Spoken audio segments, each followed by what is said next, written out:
Okay, now let's check the benefits of an inheritance.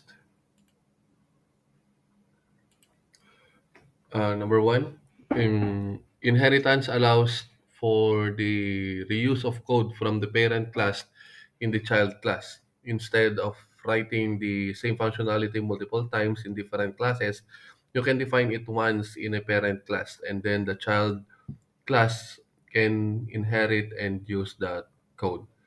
It simplifies maintenance. With inheritance, if you need to modify a behavior, like fixing a bug or updating a method, you only need to make the change in the parent class. All child classes will automatically inherit the updated behavior, which simplifies maintenance.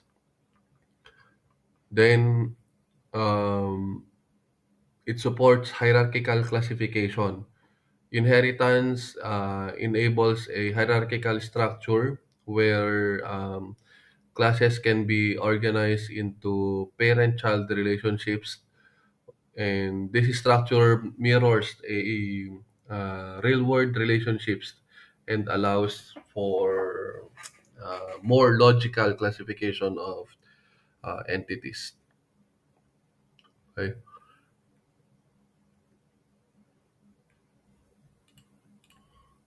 Now, let's try to create an example of an inheritance. Okay.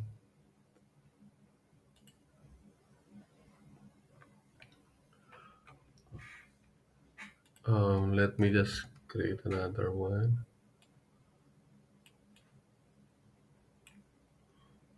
Save.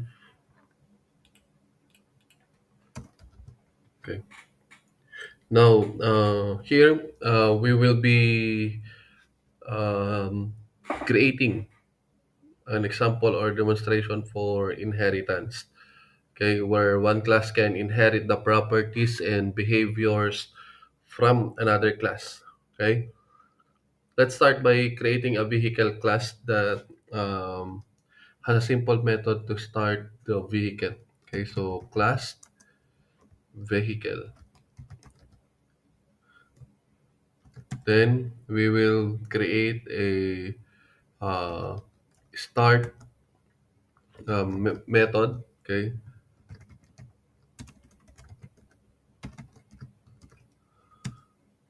then print vehicle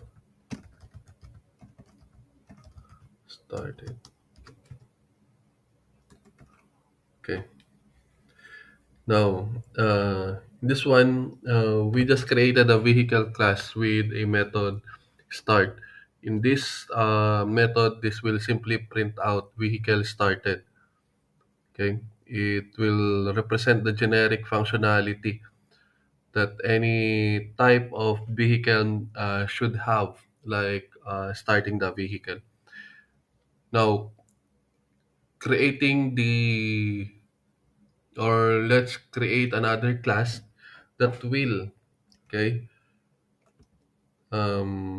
like a car class, okay, that will inherit from your vehicle class. Okay, this means that a car class will have all the methods of the vehicle class, and we can add more specific later on, specific behaviors or method of our car class. So class car inheriting our vehicle class.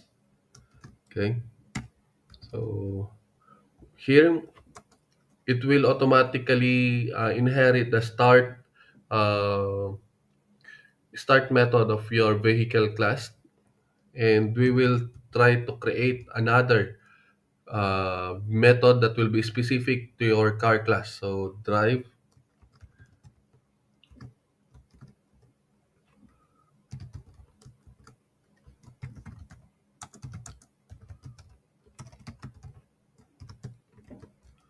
Okay, so you can see we have here the car class that will inherit from your vehicle. Then the car can use this start method. Okay, additionally, it will have its own method drive. Okay, now let's create an object of the car class, and call both the start method and the drive method. Okay, so my car is equals to car class. Okay, then let's call the start and drive method. Okay, so my car dot start, then my car dot drive.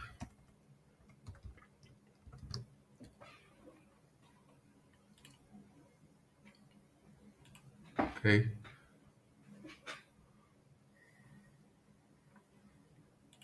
so save F5. Ayan. So our my car already uh, has the um, start, okay, start method as well as its drive uh, method.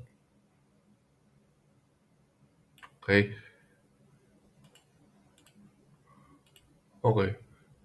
Now let's assume uh, in this, or the hierarchy of these two classes will be, you have the vehicle, then you have your car, okay, which is a type of vehicle. Then under car, we will try to create another class for a brand like Honda. Okay, then we'll define it as this is a brand Honda, something like that one. Okay, so let me just create, so class Honda, then you have your car. Okay, then def brand self print. Let me just copy.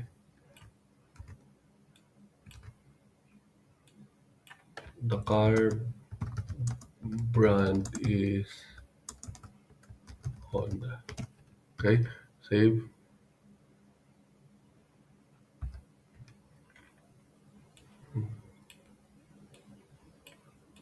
Okay, so here it is just displaying ito. So what we need to do is to instantiate also another object that will be instantiated within our Honda car. Okay, so Honda Honda car is equals to Honda. Then we'll have it as Honda car dot brand. Okay, save F5. So there you have it. The Honda uh, inherited the vehicle method, or sorry, the vehicle class behavior, which is the start. It also inherits uh, the behavior drive, or the drive method of the car um, class, can its own behavior, which is a brand. Okay, so you have it here. Okay, so next,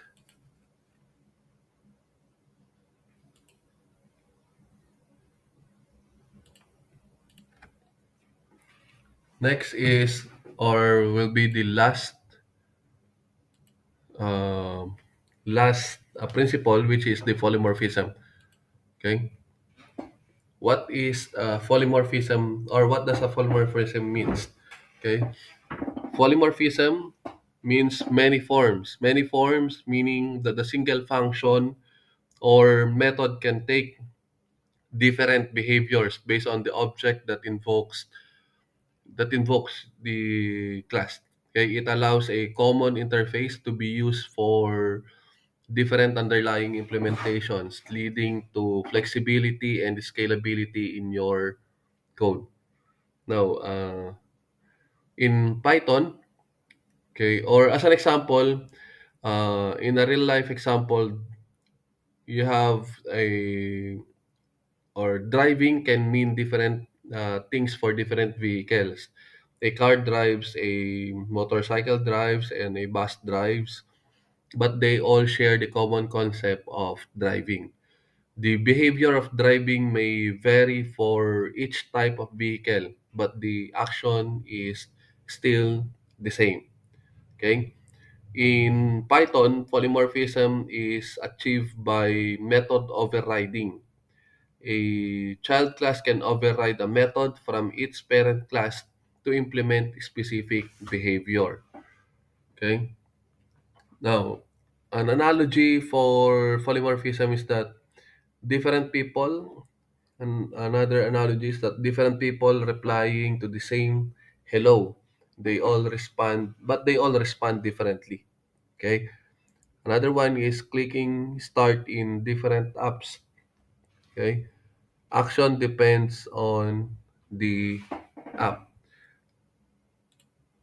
Now, what are the benefits of polymorphism? It increases flexibility.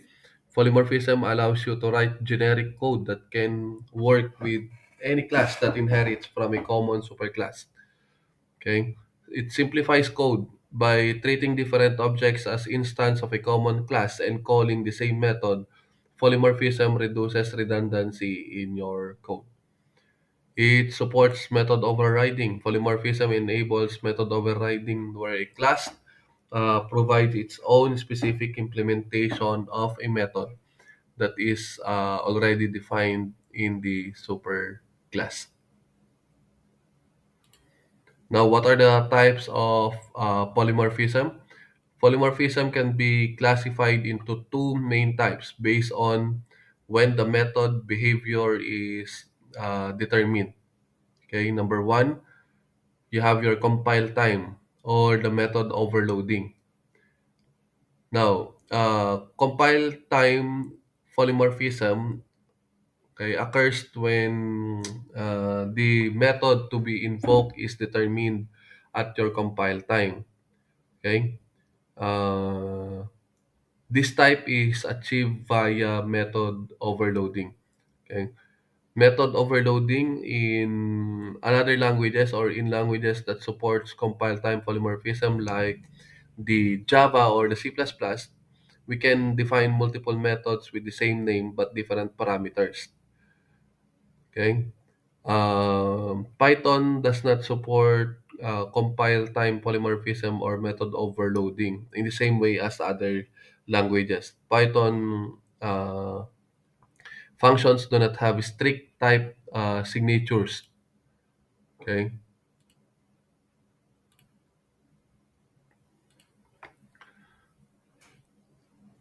Now, runtime polymorphism, which is being supported by Python. Runtime polymorphism happens when the method to be invoked is determined at a runtime based on the object type. Now, this allows a subclass to provide a specific implementation of a method already defined in its superclass. Okay. Now, let's proceed to some example. Okay.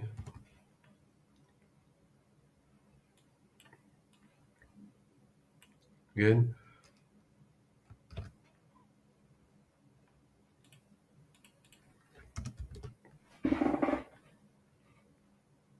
So, herein,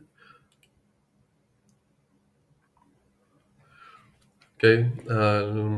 We'll start by defining a class hierarchy for different shapes. Now we will create a base class that we will call it shape. Okay, class shape. Now, which will have later on a method area, okay, which is meant to override or to be overridden by any subclass that will represent a specific shape.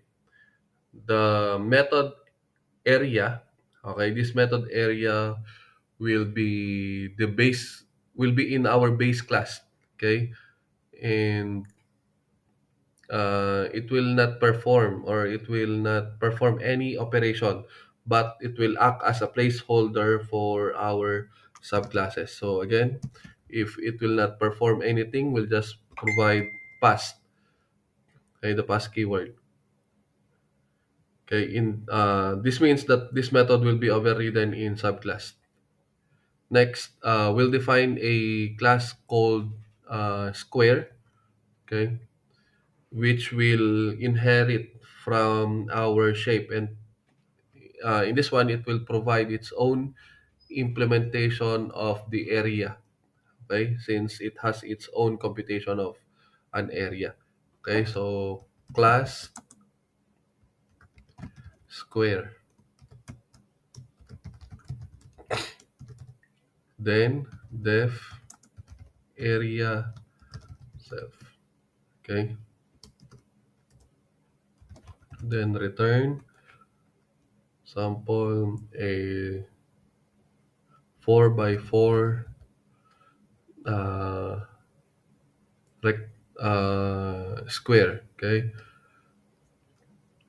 it's the side by side. Now we will be defining as well a circle class, okay, that will also inherit from our shape. So let me just copy circle, then it will have its own method area and will return, okay, 3.14 times 2 times 2, okay, which is an area of the circle pi times radius squared.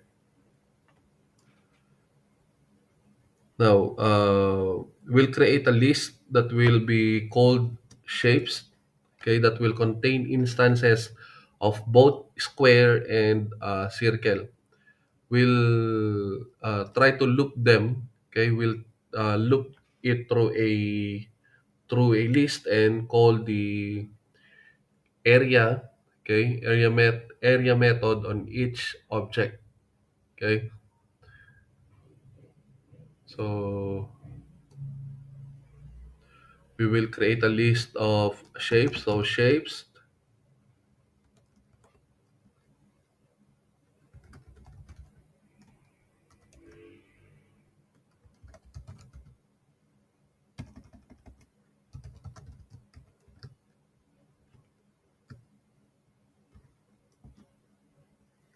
okay. Then we will loop through the list and print the area of each shape. Now for s in shapes, we will print the area, okay, of each shape.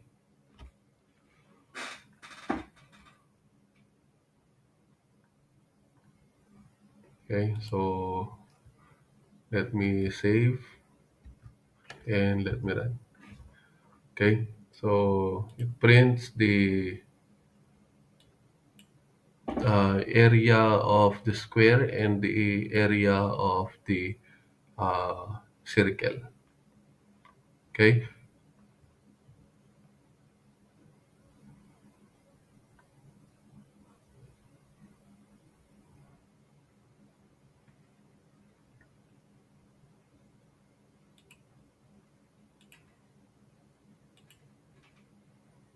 okay, so Thank you.